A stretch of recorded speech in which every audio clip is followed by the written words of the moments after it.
Hey, today from the coop, I'm going to share a life lesson story. This story is about pride and telling the truth. And in today's society, we don't hear a lot of truth anymore. So this is a good book for children or adults. But the story is called The Emperor's New Clothes. And this was written by Hans Christian Andersen in about 1837. It was about the time he wrote The Little Mermaid. And this version was adapted by Rebecca Bondor, and it was illustrated by Richard Walz in 1993. And I love this version. I love the pictures, and I adore this book. This story is a humorous way of showing how we can't let pride keep us from speaking up when we know the truth. And I hope you enjoyed this book, The Emperor's New Clothes, by Hans Christian Andersen.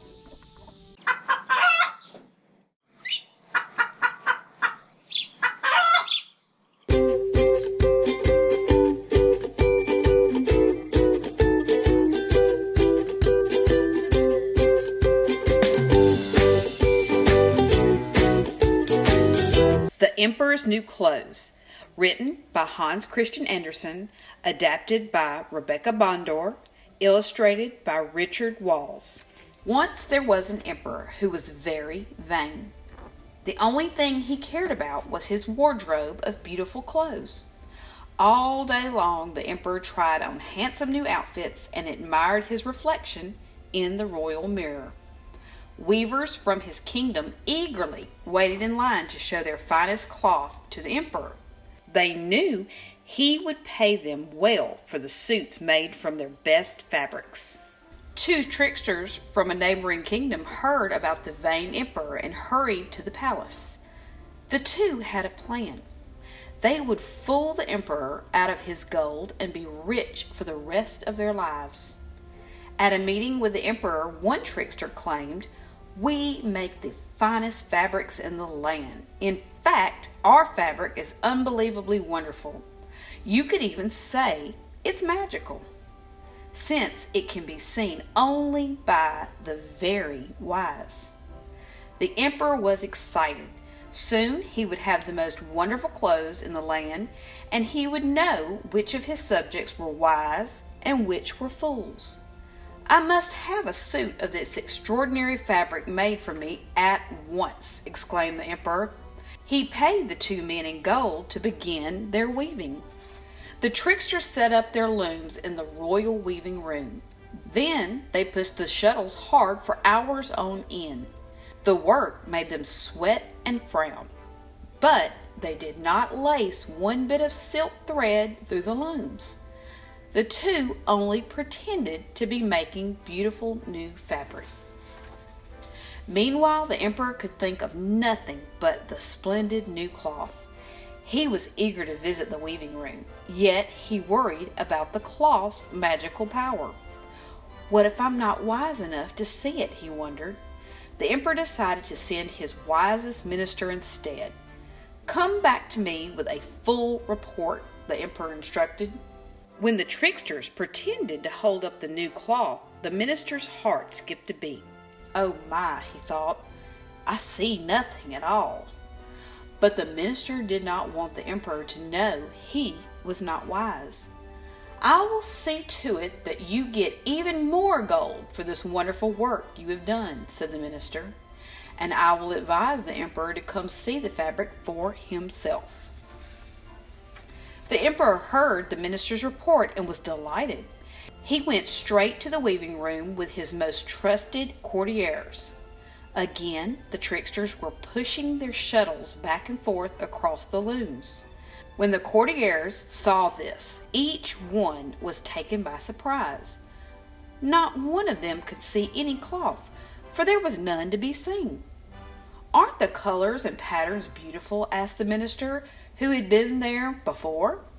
"Indeed," remarked the courtiers, and they all nervously agreed that the fabric was the most exquisite. Now it was the emperor's turn to be worried. "I see no cloth at all, not even a single thread," he thought to himself. It seems that everyone else in my kingdom sees the material. Could it be that I am a simpleton? That I am unfit to be emperor? At that moment, one of the tricksters suggested the emperor come take a closer look. Your Highness, we have yet to hear if you like our handiwork, he said. The emperor knew better than to admit he saw nothing. Instead, he proclaimed he would wear a suit made from the fantastic cloth in the next royal procession. Begin the sewing at once, he commanded. That night, as many candles burned, the tricksters snipped and sewed, pretending to make the new suit. One trickster used his huge scissors to cut imaginary pieces of fabric in the emperor's size. The other carefully sewed the invisible pieces together. Of course, there was no thread in the needle that he used. When morning came, the tricksters announced that the suit of clothes was ready.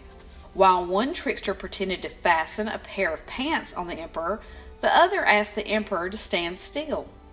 I do not want to stick you with my needle, he warned as he pretended to sew one last button on the invisible cape. You know, the emperor remarked nervously, this fabric feels lighter than air. Indeed, it is so light, it feels as if you have nothing on, replied one of the tricksters. This, of course, is the beauty of our fine cloth. Feeling much better, the emperor took one more look in the royal mirror. It truly is my finest suit ever, he said. The emperor paid the two tricksters their last purse full of gold coins. Then he announced that it was time for the royal procession to begin.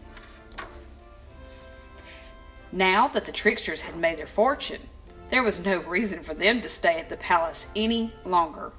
They packed up their gold, then they made their way down the back roads of the kingdom, never to be seen again.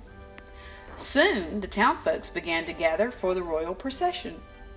They had heard about the emperor's new clothes, and they pushed and shoved one another to get the very best view. Each one was eager to find out who among them was wise and who was not. At last the trumpet sounded. As the emperor marched through the streets, the town people were shocked. Never before had they seen this emperor clad only in his underwear.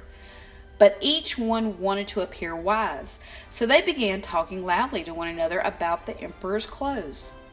Look at the beautiful pants he is wearing. Isn't that an enchanting cape? Did you ever see such a fine jacket? They called. The success of his new suit made the emperor very proud. He waved to the crowd and walked a bit more slowly, hoping to hear even more. That is, until one little girl called out, Look, the emperor has no clothes. He is walking through town without a shirt or a cape. He is not even wearing trousers. The child is right, whispered a few in the crowd. Soon word spread, and the truth was out. The townsfolk began laughing and agreeing with the little girl. The emperor has no clothes, they shouted. The emperor has no clothes. The emperor knew at once that his subjects were telling the truth. Unfortunately for the emperor, he was ruled more by vanity and pride than common sense. So he insisted on marching in his underwear until his royal procession was finally done. Then the emperor hurried towards the palace. He hoped his subjects would soon forget how foolish he had been.